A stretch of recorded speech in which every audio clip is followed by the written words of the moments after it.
Thank you for browsing page 121. Today we're going to jump into the monster manual and we're going to look at wolves.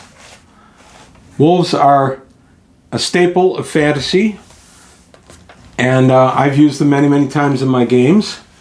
We have three listed here: the wolf, the dire wolf or warg, and the winter wolf.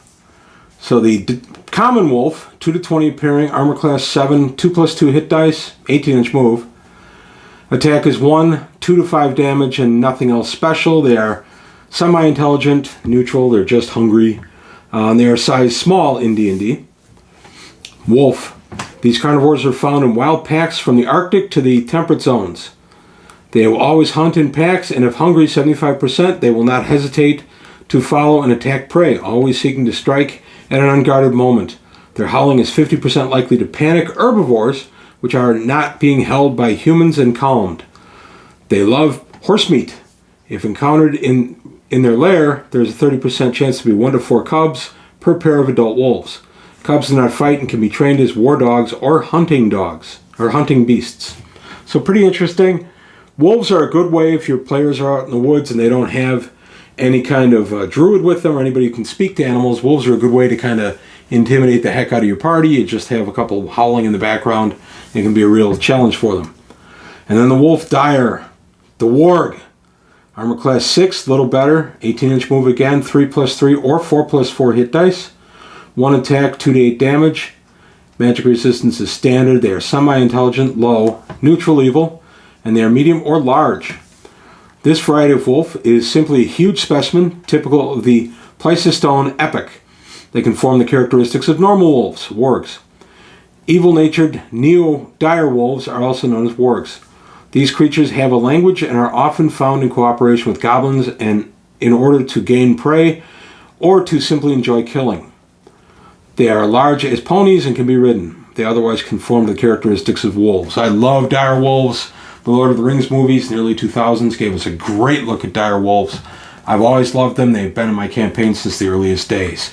And then the winter wolf, 2 to 8 appearing, armor class 5, 18-inch move again, 6 hit dice, 1 attack for 2 to 8 damage. They have frost as a special attack, and they are average intelligence and neutral evil and large. Wolf winter. The winter wolf is a horrid carnivore which inhabits only chill regions. It is of great size and foul disposition.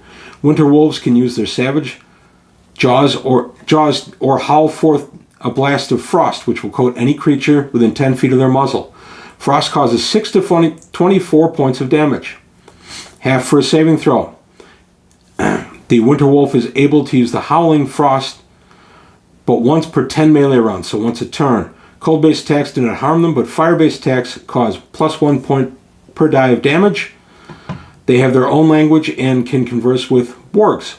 The coat of the winter wolf is glistening white or silvery, and its eyes are very pale blue or silvery. The pelt of the creature is valued at 5,000 gold pieces. Winter wolves are a lot of fun. They're good medium level encounter. In packs, they can even be a higher level encounter.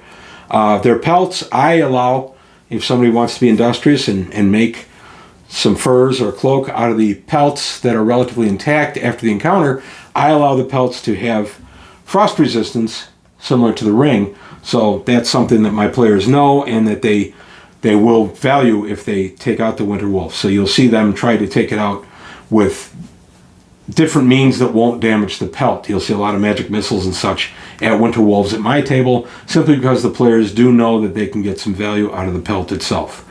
I have not used winter wolves a ton, but I've used them enough that my players know to treat them carefully. But that's it. That's all I've got to say about wolves today. I love this listing. One of the early listings I went to when I started reading the Monster Manual back in 80 was to look for the dire wolf, and here it is under wolf. So let me know what you think. Do you use wolves in your campaign? Do you use mundane wolves? Do you use the special magical ones? Let me know in comments below. Also, please like and subscribe if you enjoyed the video. Tell your friends. Let's keep growing the channel. Take a look at my Patreon, see if you can help me out there.